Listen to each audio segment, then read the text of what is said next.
ஒரு பொண்ணு எம்பிபிஎஸ் படிச்சது. சொந்த ஊர் வேலூர். இங்க சென்னையில இருக்காங்க. தெரியாத்தனமா அப்பா, அம்மாவுக்கு தெரியாமலே இது லவ் பண்ணி படிக்கிற காலத்திலேயே கல்யாணம் பண்ணிச்சு. கல்யாணம் பண்ணிட்டு வீட்டுக்கு கூட்டு வர்றாங்க. அப்பா, அம்மாவுக்கு ஷாக். ஒரே பொண்ணு. முன்னாடி செலக்ட் பண்ணிக்கிட்டா. ரைட் சந்தோஷம்ன்ட்டு விட்டா. ஒரே மாசம் தான் அது வாழ்ந்தது. குழந்தை உண்டாயிடுச்சு. அவங்களுக்குள்ள ஏதோ ஒரு மிஸ் அண்டர்ஸ்டாண்டிங். ஒரு 2, 3 மாசமா டாட்ஜிங். 3வது மாசமே அவர் பிரிஞ்சுட்டாரு.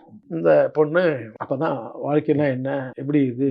அப்பா, அம்மாவெல்லாம் எதிர்த்துக்கிட்டு தான் நம்ம பண்ணோம். இப்ப இந்த சூழ்நிலையில என்ன செய்யறது? எப்படி போய் அணுகுறது வீட்ல?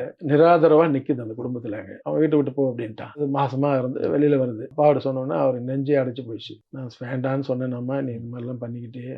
இப்ப நான் எப்படி என்ன பண்ண முடியும்? என்ன செய்ய முடியும் இந்த விஷயத்துல? நான் மாசமா வந்திருக்கேன். இவங்கள இன்னும் ட்ரை பண்ணி பார்த்தாங்க. அந்த பொண்ணு சொல்லிடுச்சு, வேண்டாம். எனக்கு இந்த வாழ்க்கையில எனக்கு வேண்டாம் இது விரோட அப்படின்னு சொல்லிடுச்சு. அதுக்கப்புறம் அப்பா, அம்மா சும்மா இருக்க முடியுமா? குழந்தை பெத்து எடுத்தாங்க, வளர்ந்தாங்க. அதுக்கு இப்போ 2 வயசு. அந்த பொண்ணு கல்யாணமே வேண்டான்னு ஒதுங்கி நின்னுது.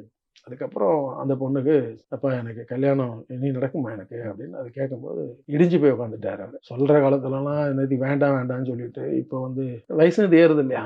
ஒரு நாள் என்ன அப்ரோச் பண்ண வந்தாங்க. "சார் இந்த மாதிரி சார் ஆயிடுச்சு. நீங்க தான் எனக்கு ஹெல்ப் பண்ணணும்னாரு." நான் சொன்னேன், "கண்டிப்பா பண்ணலாம் சார். வாழ்க்கையில ஒவ்வொருத்தருக்கும் கடவுள் குடுத்த இது வாய்ப்பு இருக்கு. அது கொஞ்சம் எச்சரிக்கையா பண்ணலாம். ஏன்னா வந்து அவசரப்பட்டு டக்குன்னு ஏதோ ஒரு அலைன்ஸ் கொண்டாந்து பண்ணா மறுபடியும் அவங்களுக்கு ஒரு பேரிடிய தாங்க முடியாது. அதனால அண்டர்ஸ்டாண்ட் பண்ணிக்கக்கூடிய ஒரு பையன். கண்டிப்பா பார்த்துட்டு செய்வோம்" அப்படின்னு.